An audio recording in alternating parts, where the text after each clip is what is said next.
ముఖ్యమంత్రి సొంత నియోజకవర్గం కొడంగల్ నియోజకవర్గంలో పెద్ద ఎత్తున నిన్న ఒక ఘర్షణ వాతావరణం నెలకొంది. లగచర్ల గ్రామంలో ఫార్మా కంపెనీలు తీసుకొస్తున్నారు, రైతుల భూములు గుంజుకుంటున్నారు అని చెప్పి పెద్ద ఎత్తున సోషల్ మీడియాలో కథనాలు వింటున్నాం మనం. సో దీనికి సంబంధించి మాట్లాడదాం. అధికార పార్టీ నేత TPCC general secretary Charan Kaushik Yadav ఉన్నారు నాతో పాటు. నమస్తే చరణ్ గారు. నమస్తే. నిన్న మొత్తం చూసే ఉంటారు, ఎట్లా అనిపించింది, ఇది న్యాయమా అని అడుగుతున్నారు. అంటే ఫార్మా కంపెనీ అవసరం లేదు, మా భూములు మాకు కావాలి, ఫార్మా కంపెనీలు వస్తే మొత్తం పొల్యూషన్ ఏర్పడి మేమంతా ఆగమైపోతాం, ఆ భూముల మీదనే ఆధారపడి బతుకుతున్నాం మేము, ఇది అన్యాయం అని అక్కడ ప్రజలు అంటున్నారు. మీరేం చెప్తారు? అంటే ఇప్పుడు ఇంకా ఫార్మా విలేజెస్ తీసుకురావాలని చెప్పేసి ప్రభుత్వం భావించింది. ఫార్మా సిటీల ద్వారా పెద్ద ఎత్తున హైదరాబాద్ చుట్టూ, ఎందుకంటే ఆల్రెడీ పట్టణాలు ఉంటాయి కాబట్టి పట్టణాల్లో ఆల్రెడీ పొల్యూషన్ ఉంటుంది కాబట్టి ఒకేసారి పెద్ద ఎత్తున ఫార్మా సిటీలు ఏర్పాటు చేసినట్లయితే ప్రధానంగా తెలంగాణ కావచ్చు హైదరాబాద్ నష్టం అవుతుందని ప్రభుత్వం భావించి ఫార్మా విలేజెస్ అంటే ఒక విలేజ్లో వేస్టేజ్ అంటే వ్యవసాయానికి ఉపయోగపడని ల్యాండ్లలో మాత్రమే ఫార్మా కంపెనీలు పెట్టే ప్రయత్నంలో భాగంగా లగచర్లలో కలెక్టర్ గారు పోయి అక్కడ రైతాంగంతో మాట్లాడే ప్రయత్నం ఇది ప్రాథమిక దశలో ఉంది. ఇప్పుడు గుంజుకున్నది లేదు, లేదా అక్కడ కంపెనీ పెట్టింది కూడా లేదు. కంపెనీ పెట్టాలని దానిలో భాగంగా ప్రాథమిక దశలో రైతాంగంతో మాట్లాడే ప్రయత్నంలో భాగంగా అక్కడ రైతాంగంతో మాట్లాడదామని చెప్పేసి కలెక్టర్ గారు పోతే ఒక బీఆర్ఎస్ పార్టీకి సంబంధించి మండల యూత్ అధ్యక్షుడు సురేష్, ఆ సురేష్ అనే వ్యక్తి పట్నం నరేంద్ర రెడ్డి గారితో 6 సార్లు ఆ సందర్భంగా ఫోన్లో మాట్లాడి, పట్నం నరేంద్ర రెడ్డి గారు 42 సార్లు కేటీఆర్ గారితో మాట్లాడి, గతంలో సురేష్ అనే వ్యక్తి మీద లైంగిక ఆరోపణల కేసు కూడా ఉంది. ఆ కేసులో తనను బయటపడేసినందుకు నరేంద్ర గారికి అనుచరుగా మారిపోయి తను మణికొండలో నివాసం ఉంటూ ఎప్పుడు నరేంద్ర రెడ్డి గారి అనుచరుగా మారిపోయి అక్కడ కాంగ్రెస్ ప్రభుత్వం మీద బురజల్లే ప్రయత్నంలో భాగంగా ఏకంగా రేవంత్ రెడ్డి గారి కొడంగల్ నియోజకవర్గంలోనే రైతాంగం అంతా వ్యతిరేకత వచ్చింది. కాంగ్రెస్ ప్రభుత్వం తెలంగాణలో సరైన పరిపాలన అందిస్తలేదని చెప్పేసి మహారాష్ట్ర ప్రజలు అనుకునే విధంగా తెలంగాణ రాష్ట్రంలో బీఆర్ఎస్ పార్టీ గలాట క్రియేట్ చేసే ప్రయత్నం చాలా స్పష్టంగా కనపడతా ఉంది. ఇప్పుడు ఫార్మా కంపెనీల వల్ల ఇక్కడ నష్టం జరుగుతుందని చెప్పి కొన్ని సిటీ ప్రాంతాల్లోనే అవి వాటి మీద వ్యతిరేకత వస్తున్నది. మీరు పోయి గ్రామాల్లో పెడితే పచ్చని గ్రామాలన్నీ ఎండిపోతాయి కదా, అక్కడ ఉన్నటువంటి రైతులు పొలాలు అన్ని ఎండిపోయి కాలుష్యానికి గురైతే ఇక్కడ పంటలు ఎట్లా పండుతాయి? గ్రీన్ ఫార్మా ఇక్కడ వేస్టేజ్ ల్యాండ్లలో మాత్రమే ఫార్మా కంపెనీలు చాలా ప్రాంతాల్లో పెట్టిరు. నల్గొండ జిల్లాలో దేవులపల్లి ప్రాంతంలో రెడ్డి ల్యాబొరేటరీస్ కావచ్చు, నాగార్జున ఇట్లా జిల్లాల్లో చాలా కంపెనీలు ఉంటాయి. కానీ ఒక ఫార్మా కంపెనీ వల్ల 10 నుంచి 20 కిలోమీటర్ల రేడియస్లో మొత్తం పొల్యూటెడ్ ఏరియా, పొల్యూటెడ్ వాటర్ పోతుంటాయి కదా, నష్టమే కదా దానివల్ల. కొత్తగా లేటెస్ట్ టెక్నాలజీ చాలా వచ్చింది. ప్రభుత్వం కూడా కలుషితం కాకుండా ఎప్పటికీ ట్రీట్మెంట్ ప్లాంట్లు కావచ్చు గ్రీన్ ఫార్మా బేసుల్లో అక్కడ రైతాంగంతో మాట్లాడే ప్రయత్నం ఇక్కడ వరకు ఇంకా ప్రాథమిక దశలో ఉంది. ఇంకా రైతులతో మాట్లాడక ముందే బీఆర్ఎస్ పార్టీ మహారాష్ట్రలో భారతీయ జనతా పార్టీ గెలవాలని చెప్పి కోరుకుంటుంది. కాబట్టి తెలంగాణ రాష్ట్రంలో కాంగ్రెస్ పార్టీ రైతాంగాన్ని ఇబ్బంది పెడుతుందనే ప్రయత్నంలో భాగంగా దానిలో కొడంగల్లో గలాట క్రియేట్ చేసేది తప్ప అక్కడ మొత్తం రైతాంగం కూడా వ్యతిరేకిస్తలే. ఇక్కడ పోయింది ఓన్లీ ప్రాథమిక దశ. 50 నుంచి 100 మంది రైతులను అరెస్ట్ చేశారు నిన్న, తీసుకుపోయారు పోలీస్ స్టేషన్. ఓన్లీ 28 మందిని మాత్రమే నిన్న ఆ సంఘటనలో బాధ్యులైన 28 మందిని అరెస్ట్ చేశారు. ఈ రోజు పట్నం నరేంద్ర గారు అరెస్ట్ చేశారు. 6 బృందాలు సురేష్ కోసం వెతుకులాడుతూ ఉన్నారు. సురేష్ అనే వ్యక్తిని మూలంగా మాత్రమే అక్కడ బీఆర్ఎస్ పార్టీ రైతు ముసుగులలో మాత్రమే దాడి జరిగినట్టు చాలా స్పష్టంగా కనపడతా ఉంది. మేము గతంలో నిజంగానే అక్కడ సంఘటనలు రైతులు వ్యతిరేకించి ఉంటే పోలీసు బందోబస్తు పోయేవాళ్ళు కలెక్టర్ గారు. గతంలో ఎన్నడూ ఇట్లాంటి సంఘటన జరగలేదు. ప్రాథమిక దశలో రైతాంగంతో చర్చల రూపంలో మాత్రం ఉంది. కాబట్టి రైతులకు ఏమనుకుంటున్నారు, ఏం కోరికలు ఉన్నాయి, మరి ఇక్కడ ఫార్మా పెడదాం అనుకున్నా దాంతో యూత్కు ఎంప్లాయ్మెంట్ వస్తుంది, ఈ ప్రాంతం డెవలప్మెంట్ కూడా అవుతుంది. గతంలో ఫార్మా కంపెనీలు ఇప్పుడు పెట్టే ఫార్మా కంపెనీలు అంతా కూడా గ్రీన్ ఫార్మా, దీంతో ఎలాంటి పొల్యూషన్ రాదని చెప్పి ఎక్స్ప్లెయిన్ చేసే దానిలో భాగంగా కలెక్టర్ గారు అక్కడ పోతే ఈ సురేష్ అనే వ్యక్తి బీఆర్ఎస్ పార్టీ నాయకులు తనను వేరే తప్పుడు మార్గంలో వేరే దగ్గర తీసుకుపోయి ప్రధానంగా తన మీద దాడి చేసినట్టుగా చాలా స్పష్టంగా కనపడతా ఉంది. కాబట్టి దీని విషయంలో ప్రభుత్వం సీరియస్ తీసుకుంది. డీజీపీ గారు కూడా ఆల్రెడీ పోలీసు వికారాబాద్ ఎస్పీని కూడా ఆదేశించాడు. దానిలో భాగంగా ఆల్రెడీ 25 మందిని అరెస్ట్ చేశారు. ఈరోజు పట్నం నరేంద్ర గారు అరెస్ట్ చేశారు. ఇంకా బాధ్యులు ఎవరుంటే కూడా వారిని అరెస్ట్ చేసిన దానిలో ప్రభుత్వం ముందుకు పోతుంది. ఎవరినో రైతులను ఇబ్బంది పెట్టే పనులు ఎప్పుడు కూడా కాంగ్రెస్ ప్రభుత్వం చేయదనేది చాలా స్పష్టం. 2013 భూసేకరణ చట్టం ప్రకారం భూమిని సేకరించాలంటే ప్రజల దగ్గర నుంచి వాళ్ళ అనుమతి తీసుకోవాలి ఖచ్చితంగా. పర్యావరణానికి ఎలాంటి ఇబ్బందులు జరగకుండా ఉంటాయని చెప్పి వాళ్ళని చైతన్యం కలిగించి వాళ్ళ దగ్గర నుంచి భూ సేకరణ చేయాలి. కానీ ఇక్కడ అట్లా లేదు కదా పరిస్థితి. బలవంతంగా భూములు గుంజుకుంటున్నాడు రేవంత్ రెడ్డి అని చెప్పి మాట్లాడుతున్నారు. ఎక్కడ కూడా మేము భూములు గుంజుకోలే. గతంలో బీఆర్ఎస్ ప్రభుత్వమే ఏటిగడ్డ కిష్టాపూర్ కావచ్చు, అదేవిధంగా మల్లన్న సాగర్లో 16 గ్రామాలకు సంబంధించిన వాళ్ళ భూములు 16 గ్రామాలను నైటే ఖాళీ చేయించారు. అది దుర్మార్గమైన చరిత్ర బీఆర్ఎస్ పార్టీ. ఆ దుర్మార్గమైన చరిత్ర కాంగ్రెస్ ప్రభుత్వం తెలంగాణ రాష్ట్రంలో చేయడం లేదు. ల్యాండ్ ఎక్విజిషన్ యాక్ట్ ఆనాడు 2013లో కాంగ్రెస్ ప్రభుత్వం తీసుకొచ్చింది. మేము ప్రతిపక్షంలో ఉన్నప్పుడు కూడా పోరాటం చేసినాం. మల్లన్న సాగర్ భూముల విషయంలో ఆనాడు లాఠీ చార్జీలు చేస్తే కూడా మేము పోరాటం చేసినాం. మీరు బీఆర్ఎస్ పార్టీ చేసిన విధంగా కాంగ్రెస్ ప్రభుత్వం చేస్తుందని చెప్పేసి మా మీద బురదల్లే ప్రయత్నమే తప్ప తెలంగాణ రాష్ట్రంలో అక్కడ వికారాబాద్ ప్రాంతంలో పెద్ద ఎత్తున వెనుకబడినటువంటి ఆ జిల్లా, అదే కాకుండా అక్కడ పర్ క్యాపిటల్ ఇన్కమ్ కూడా చాలా తక్కువ. రంగారెడ్డి జిల్లా 8 లక్షల రూపాయలు పర్ క్యాపిటల్ ఇన్కమ్ ఉంటే వికారాబాద్ ఓన్లీ 1,50,000 మాత్రమే. అంటే అంత వ్యత్యాసం ఉంది. కాబట్టి ఆ ప్రాంతాన్ని డెవలప్ చేయాలంటే ఖచ్చితంగా కంపెనీలు తీసుకోవాలని చెప్పేసి, యువతకు ఉద్యోగాలు వస్తాయి, ఆ ప్రాంతం డెవలప్మెంట్ అవుతుందని చెప్పేసి ముఖ్యమంత్రి గారు కొడంగల్ నుంచి ఎమ్మెల్యేగా నన్ను గెలిపించినందుకు అక్కడ ఉన్నటువంటి ప్రజలకు అక్కడ ఆల్రెడీ ఇంజనీరింగ్ కాలేజ్ తీసుకొచ్చారు. ఐటీఐ ప్లేస్లో అడ్వాన్స్ ట్రైనింగ్ ఇన్స్టిట్యూషన్లు వచ్చినాయి. కొడంగల్ను అర్బన్ డెవలప్మెంట్ అథారిటీ ఏర్పాటు చేశారు. వికారాబాద్ అర్బన్ డెవలప్మెంట్ అథారిటీగా ఏర్పాటు చేశారు.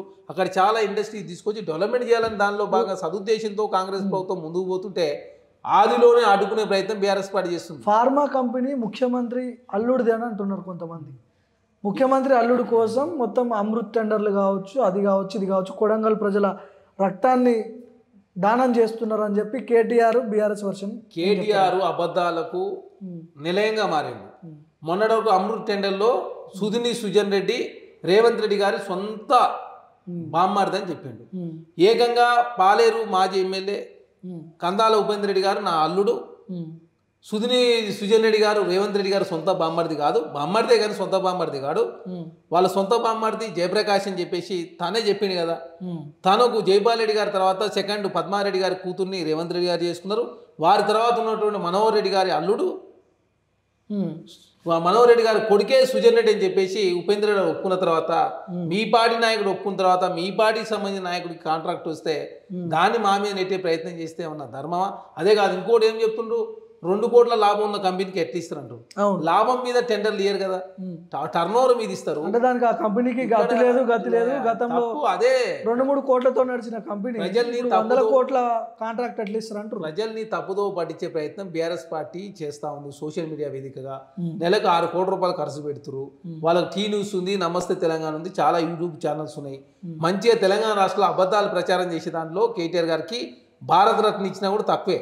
ఎందుకంటే ఇక్కడ 2 కోట్ల లాభం అంటే టర్న్ ఓవర్ బేస్లో మాత్రమే కంపెనీలు ఒక వర్క్ చేసిన లాభం రావచ్చు, నష్టం రావచ్చు.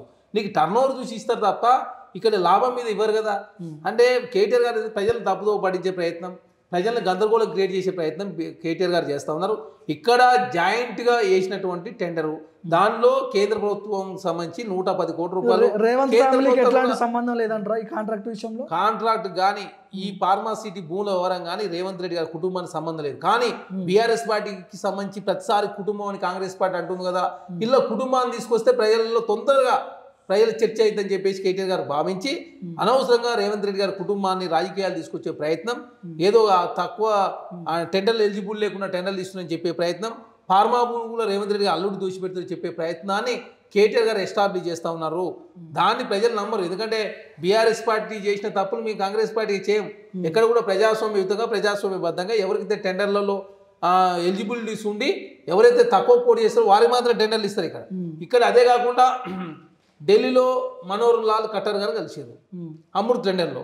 2 నెలల కింద లేఖ రాస్తే కేంద్ర ప్రభుత్వం ఊరుకుంటుందా? నిజంగానే అవినీతి జరిగి ఉంటే, నిజంగానే అవకతవకలు జరిగి ఉంటే కేంద్ర ప్రభుత్వం మహారాష్ట్ర ఎలక్షన్ కోసం తెలంగాణ రాష్ట్రంలో కాంగ్రెస్ ప్రభుత్వం ఇట చేస్తుంది అట చేస్తుంది అని చెప్పేసి పెద్ద ఎత్తున వాళ్ళు తెలంగాణ రాష్ట్రంలో డబ్బులు మొత్తం ఇక్కడ సొమ్ము మొత్తం తీసుకుపోయి మహారాష్ట్ర ఎన్నికల్లో పెడుతున్నారంట మీరు. ఇప్పుడు బీఆర్ఎస్ పార్టీ గతంలో దోసుకుంది కాబట్టి, గతంలో చాలా రాష్ట్ర ప్రభుత్వాలకు రాష్ట్రాల్లో ఎలక్షన్లకు ఫండింగ్ చేసింది కాబట్టి వాళ్ళకి అలవాటది. వాళ్ళలాగా మేము దోసుకుంటాం అని చెప్పి వారు అనుకుంటారు. ఎక్కడ దోసుకుంటాం? తెలంగాణలో ఛాయిస్ ఉందా? తెలంగాణ రాష్ట్రంలో ప్రతి గంటకు 8 కోట్ల రూపాయలు అప్పు కోటి కట్టిస్తున్నాం. గంటకు రోజుకి 193 కోట్ల రూపాయలు, నెల తిరిగితలకి 6,700 కోట్ల రూపాయలు అప్పు కోటి కడుతున్నాం. ఇప్పటి వరకు 70,000 కోట్ల రూపాయలు రాష్ట్ర ప్రభుత్వం అప్పు కోటి కట్టింది. మీ దుర్మార్గాలు, మీ పాపాల మూలంగా తెలంగాణ రాష్ట్రంలో ఆర్థిక పరిస్థితి అధోగతి అయిపోయింది, ఆర్థికంగా చితికిపోయింది రాష్ట్రం.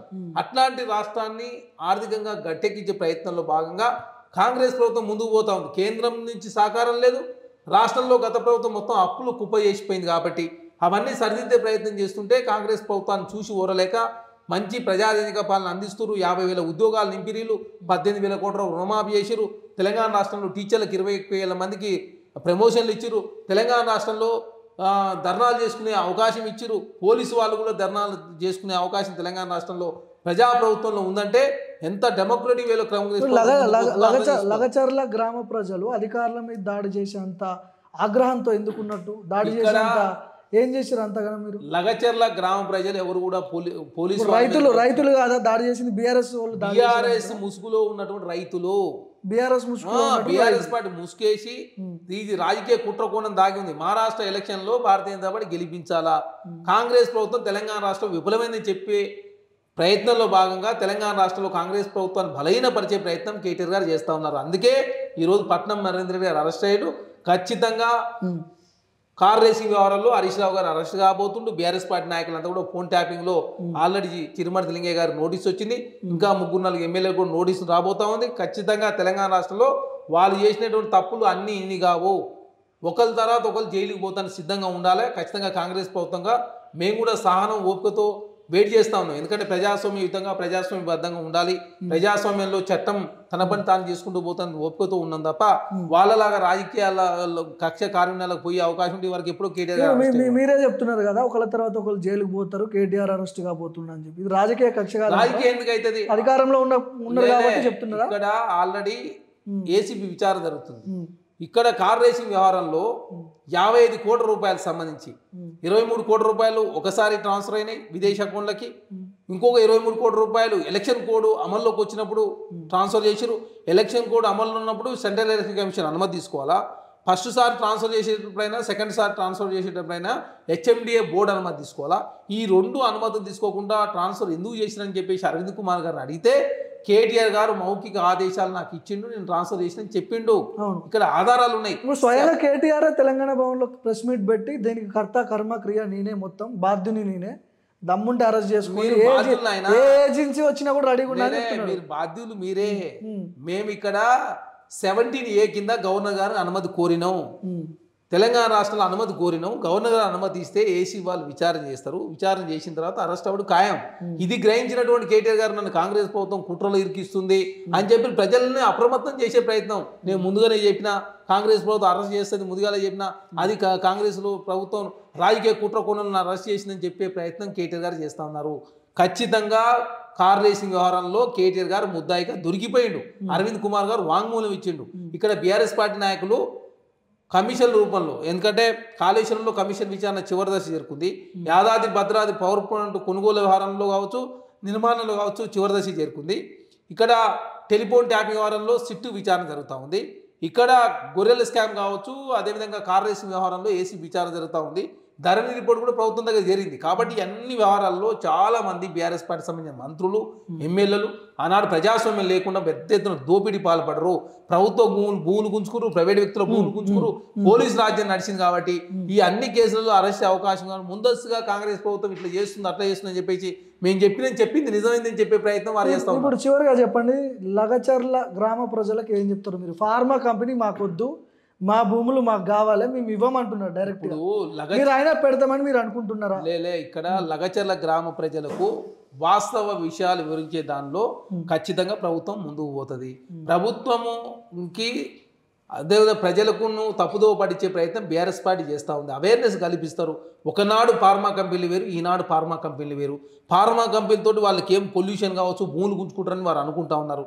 అక్కడ భూములు గుంజుకునే ప్రయత్నం ఎక్కడ చేస్తారు? ఇక్కడ 2013 ల్యాండ్ అక్విజిషన్ యాక్ట్ ప్రకారం వారికి కావాల్సిన పరిహారం కావచ్చు, వారికి సంబంధించిన పిల్లలకు ఉద్యోగాలు కావచ్చు, వారికి కావాల్సినటువంటి స్కూళ్ళు ఇన్ఫ్రాస్ట్రక్చర్ అంతా కూడా ప్రభుత్వం ఏర్పాటు చేస్తుంది, ఆ కంపెనీలు ఏర్పాటు చేస్తుంది. దాంతో ఆ ప్రాంతం డెవలప్మెంట్ అయితేనే ఒక సదుద్దేశంతో పెడుతున్నాం తప్ప ఈ లగచర్ల గ్రామంలో భూములు గుంజుకొని ఏదో చేయాలనే ఉద్దేశం కాంగ్రెస్ ప్రభుత్వానికి లేదు.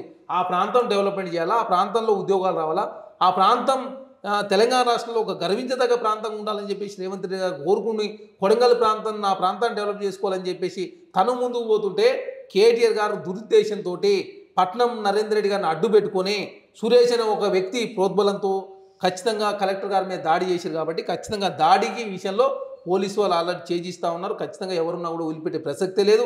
చట్టాన్ని ఎవరు చేతిలోకి తీసుకున్నా కూడా తెలంగాణ రాష్ట్రంలో కాంగ్రెస్ ప్రభుత్వం చూస్తూ ఊరుకోదు. ప్రజాస్వామ్యం ఉండాలని చెప్పి కోరుకుంటాం, కానీ సుతిమించిన ప్రజాస్వామ్యాన్ని కాంగ్రెస్ పార్టీగా మేము కూడా ఎట్టి పరిస్థితులు అంగీకరించాం.